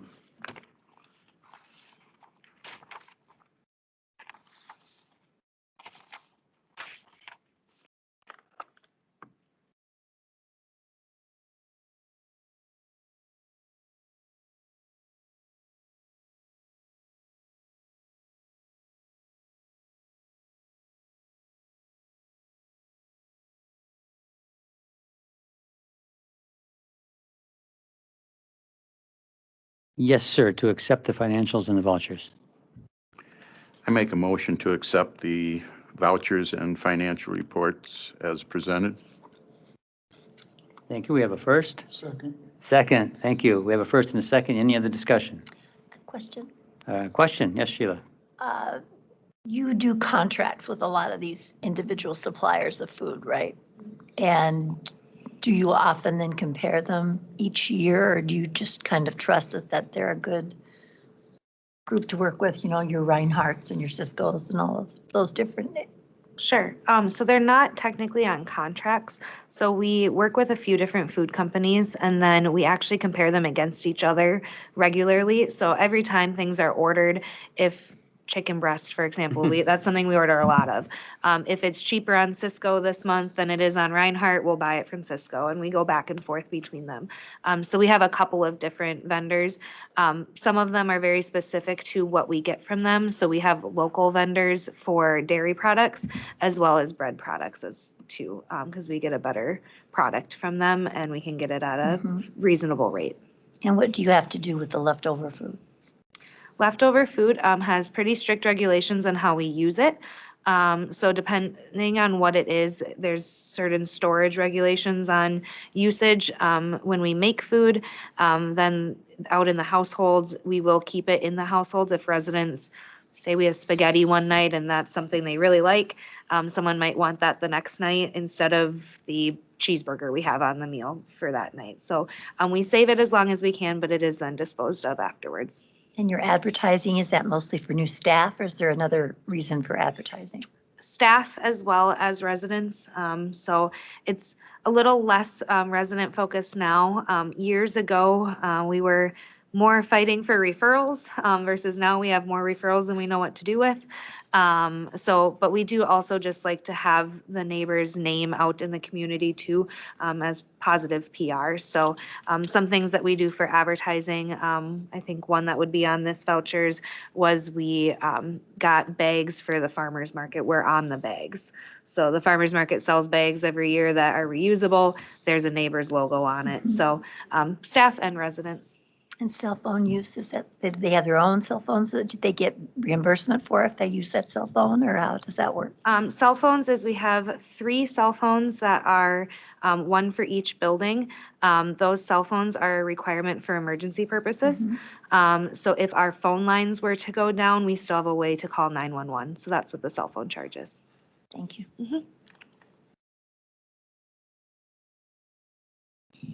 Any other questions or comments on the vouchers? Okay, then all in favor of the motion? Aye. Aye. Aye. Any opposed? It passes. Well, I think we only have one more thing, and next meeting time date. Did you have any announcements? No. Anybody else? Now, we've been meeting at this time for a while now. Is this a doable meeting time for the committee members? It works for me as long as I've got 10 to to adjust my schedule. Okay, I've admin at 3 in the afternoon. It'd be nice if they were closer together, but I can make it work. okay. Barb, you're?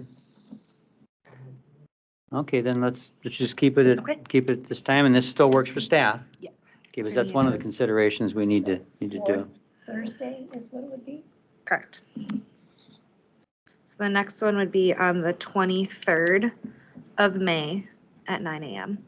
And typically we are in the county boardroom, but there was a training in there that needed the larger space today, so all committee meetings were moved to this room.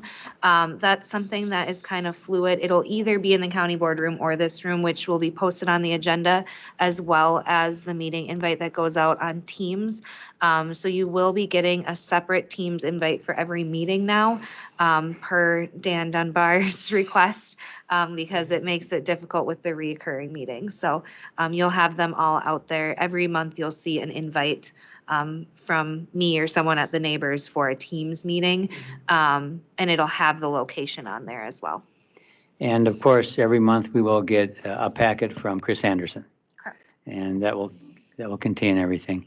With the new Outlook, it's harder to find, or at least not used to finding it. The other thing is we don't normally have 2-hour meetings, but they were all great questions, and there's so much to learn and to know. They will still be a little long to begin with, but I hope not 2 hours, and I think we can still get our questions answered then too. But I appreciate everybody being patient and continuing to ask questions. And we do meet every month. So August as well. Yes, August as well. There are times when perhaps we have canceled a meeting when it wasn't needed, but that's rare. The county board doesn't meet in August. So, anything else before we sign off? All right, then we are adjourned. Thank you, guys. And I try to keep us focused, so I hope I haven't